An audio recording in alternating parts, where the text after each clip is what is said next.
Ada kekhawatiran dari masyarakat sipil, Pak. Proses pembentukan undang-undang kita, proses legislasi, makin jauh dari rakyat, Pak. Tidak ada partisipasi publik yang bermakna. Dan menjadi semakin krusial hari-hari ini, Pak. Terutama karena kalau kita lihat daftar RUU yang akan segera dibahas di DPR, RUU Kepolisian, RUU Kejaksaan, hingga RUU Penyiaran, Pak Presiden. Dan dalam berbagai RUU ini tampak ada pola yang mirip, Pak. Wewenang aparat negara diperbesar, warga negara diperkecil perannya. Saya spesifik mau bertanya soal RUU Polri, Pak. Karena di situ tampak bahwa kewenangan kepolisian akan ditambah, padahal justru isu krusialnya adalah pengawasan yang minim. Dilihat dari berbagai abuse of power yang dilakukan oleh aparat, dari mulai kasus pelecehan seksual perwira, dari mulai korupsi, dari bagaimana aksi kekerasan yang dilakukan aparat. Saya ingin tahu pendapat Bapak sebagai presiden pribadi. Bapak setuju polisi perlu diperluas kewenangannya atau justru malah harus ditambah pengawasan dan wewenangnya diperkecil, Pak Presiden? Baik, saya jawab ya. Jadi terima kasih. Ya, ini akan saya perhatikan. Saya memang percaya dengan sistem ya, tadinya Menko Polkam, habis itu Kapolri, kan ada juga kalau tidak salah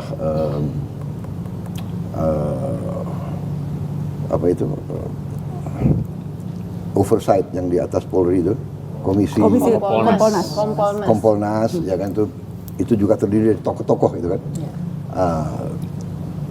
Kemudian kita juga punya, ya kita kan punya sistem politik bahwa semua undang-undang itu kan dibahas oleh semua partai politik yang dipilih oleh rakyat, kan begitu kan? Ya, jadi itu ya. Tapi terima kasih masukan itu, saya akan kasih perhatian khusus sekarang. Mungkin alinea akan saya pelajari. Ya kan? Sebetulnya tadinya saya anggap undang-undang TNI adalah hanya masalah yang krusial, itu kan hanya masalah penambahan usia pensiun. Tiga pasal, Pak. Iya. Tapi yang intinya kan itu, yang ada perubahan. Yang lain kan tidak ada. Tapi kita nggak tahu ada apa enggak, Pak. Soalnya nggak pernah dibuka. Loh, tapi kan dipelajari oleh semua partai, termasuk partai oposisi di luar pemerintah kita. Dan iya kan? Kembali ke itu, Pak, karena prosesnya yang tidak transparan, draft yang terkadang kerap kali tidak terbuka. Kemudian juga pertemuan bahkan sudah diketok belum dikasih tahu. Pertemuan bukan di lembaga DPR tetapi di luar ruangan parlemen begitu. Maaf ya, tapi ini kan sudah berjalan belasan tahun. Anda paham kan, kadang-kadang orang itu istilahnya menyelesaikan suatu masalah itu kadang-kadang ada istilah konsinyir. Mereka kerja berapa hari tanpa berhenti loh itu. Tapi ya, kuncinya rakyat tidak mendapatkan akses untuk ikut, Pak. Itu peran rakyat tidak ada. Itu mekanisme itu bisa kita perbaiki. Tapi kan ada beredar naskah-naskah ngarang karangan kan begitu kan? Karena naskah resminya tidak diberikan, Pak. Iya, come on. Kan Anda kan punya wakil rakyat. Kan ada sekian ratus wakil rakyat. Tidak semua di pemerintahan. Benar nggak? 80% koalisi Bapak. Iya, 80%, oke. Tapi kan kalau mereka tidak setuju, bagaimana? Jadi dalam arti, mari kita koreksi itu. Kalau tidak puas dengan transparansi, kita bikin transparan. Tapi jangan ngarang gitu loh. Ya kan? Ngaku bahwa ini draft. Ya kan? Orang kita aja belum, saya sendiri sebagai presiden belum bikin surat ke DPR. Iya kan? Pak boleh tadi Pak, apakah Bapak sependapat bahwa perlu, enggak, ini pertanyaan yang tadi belum dijawab. Apakah Bapak sependapat bahwa polisi perlu diperluas, apakah polisi perlu diperluas kewenangannya, Pak, sesuai dengan minimal draft yang saat ini kita lihat beredar? Ya udah lihat draft yang beredar. Ya. saya akan pelajari draft itu. Tapi pada prinsipnya Bapak setuju polisi perlu ditambah kewenangan atau tidak, Pak? Pada prinsipnya polisi harus diberi wewenang yang cukup untuk melaksanakan tugasnya. Ya.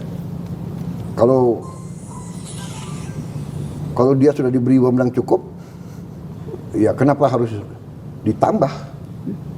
Jadi ini tinggal kita menilai secara arif gradasi itu, ya kan?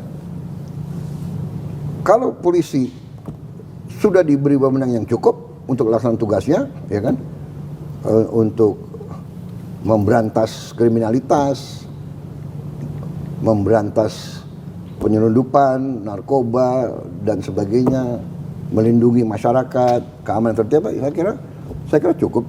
Kenapa kita harus, ya kan, mencari-cari? Menurut saya.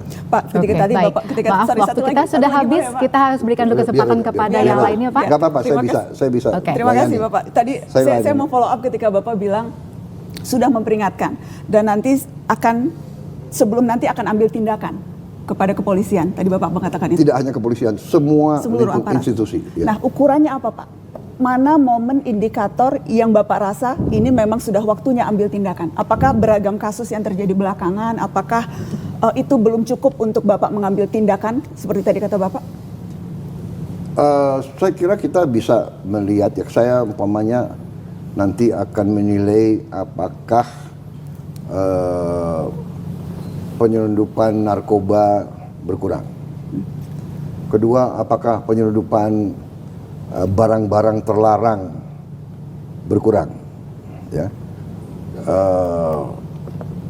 Intinya itu yang saya sampaikan ke semua aparat penegak hukum. Narkoba harus kita perangi, sangat berbahaya untuk anak-anak kita, cucu-cucu kita. The very dangerous is narkoba, ya. Kemudian penyelundupan barang-barang itu membunuh pabrik-pabrik. Itu berarti membahayakan kehidupan ratusan ribu rakyat kita. Itu saya sampaikan kepada Kapolri, saya sampaikan kepada Jaksa Agung, kepada penegak-penegak hukum lain. Saya minta diperhatikan masalah ini. Menko Polkam juga sudah jelas. Jadi penyelundupan narkoba, penyelundupan barang, kemudian manipulasi, fraud, ya, penipuan, terutama di bank-bank dan di kong kaling kong antara bankir, pengusaha untuk menjebol atau mengemplang hutang. Ini kriteria yang saya sudah berikan, dan ya sekarang saya lihat sebagai contoh, Jaksa Agung, polisi dibantu TNI bertindak. Kita sudah menyita 1 juta hektar kebun-kebun melanggar, kebun bermasalah, dan kemungkinan dalam waktu dekat akan sampai 2 juta. Saya dapat laporan, ya, ini laporan dari BPKP, Jaksa Agung, ya. Ini sebelum saya jadi presiden, di kabinet sebelum saya udah dilaporkan ada kurang lebih 3,7 juta kebun kelapa sawit yang bermasalah, yang melanggar aturan dan melanggar hukum. Jadi saya bilang kalau itu temuan lembaga judisial, aparat penegak hukum, proses sesuai hukum. Ya, jadi menurut saya sudah ada kemajuan. Ada hal-hal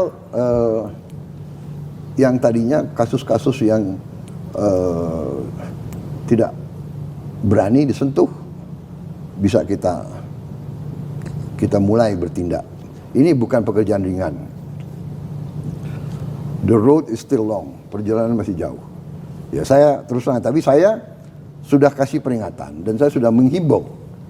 Saya pernah kumpulin hampir berapa ratus perwira kepolisian di Akademi Kepolisian. Kapolri yang undang saya bicara, saya bilang saudara-saudara, ini masalah bangsa dan negara. Saya bilang. Jadi saudara sekarang ujung tombak. Yang saya katakan, kalau narkoba tidak kita berantas, yang hancur anak-anak kita, masa depan kita hancur, anak-anak usia produktif rusak.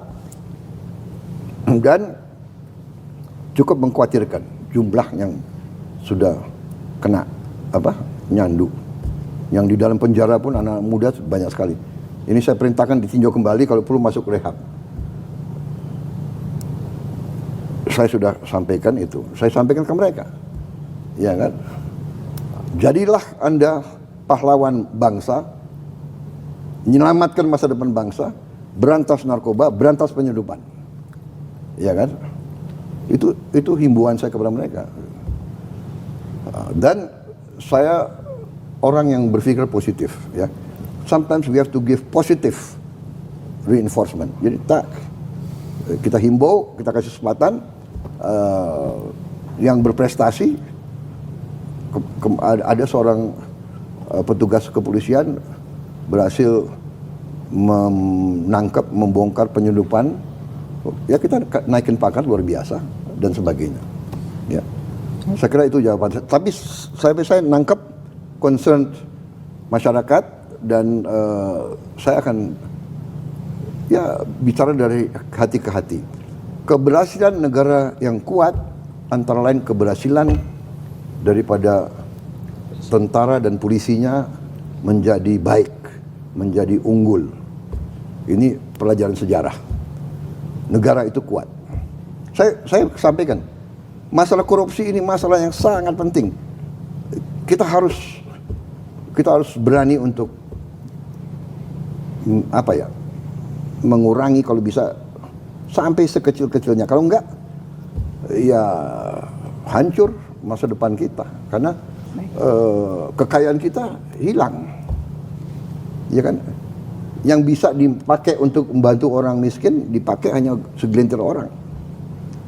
Tapi ya alhamdulillah ya saya merasa ya dalam berapa tadi 5 bulan yang laporannya kita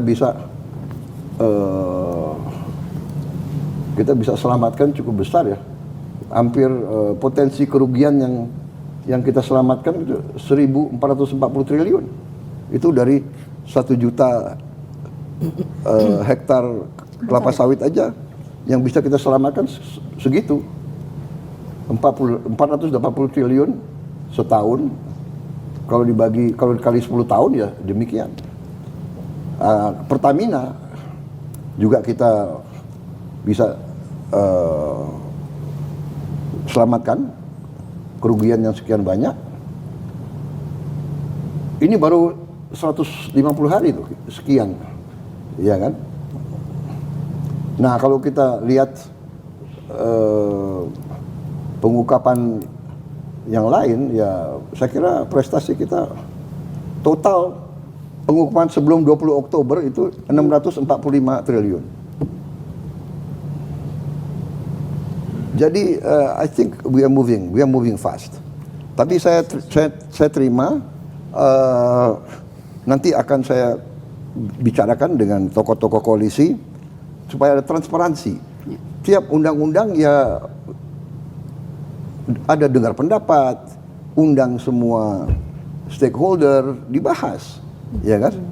Tapi juga kita harus juga nanti mungkin Mensesnek dan tokoh-tokoh kita bahwa naskah yang sah itu diungkapkan kepada masyarakat, ini yang sah naskahnya supaya nggak beredar macam-macam fiktif. Tapi ini kan biasa orang Indonesia kan, benar nggak? Sebelum saya umum ke kabinet sudah banyak daftar kabinet yang beredar dan yakin gitu loh, ya kan? Saya bicara orang dekatnya Pak Prabowo, iya kan? Daftar harapan itu Pak. Daftar harapan. Orang-orang yang harap mau. Terima kasih Bapak Presiden. Jadi titip RUU Polri ya Pak. Untuk dikawal langsung. Titip RUU Polri, Pak. Saya berkepentingan karena kita butuh polisi yang terhebat.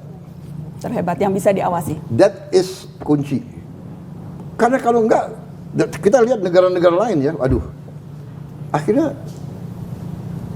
tapi tidak hanya polisi, tentara pun banyak yang sudah jadi satu sama kartel. Kalau lihat di Meksiko, ya kan, di Meksiko ada kasus, maaf, jangankan kepala polisi atau panglima tentara, presiden ada yang terlibat ya di Meksiko, ya kan, akhirnya dia lari dari Meksiko. Bayangkan kalau presiden sudah bisa dibeli oleh kartel narkoba, ya kan? Ini terjadi di banyak negara. Jangan mengira bahwa kita ini imun terhadap bahaya-bahaya itu gitu loh. Ya kan? Makanya check and balance, transparansi yang benar itu sangat penting. Sangat penting, ya kan? Karena yaitu power tends to corrupt. Absolute power corrupt absolutely. Jadi ini memang benar itu, ya kan? Jadi memang apa itu istilahnya apa itu? Istilahnya apa? Ngeri-ngeri apa? Ngeri-ngeri sedap. Ngeri-ngeri sedap. Ya, terima kasih. Terima kasih Pak. Baik, terima kasih.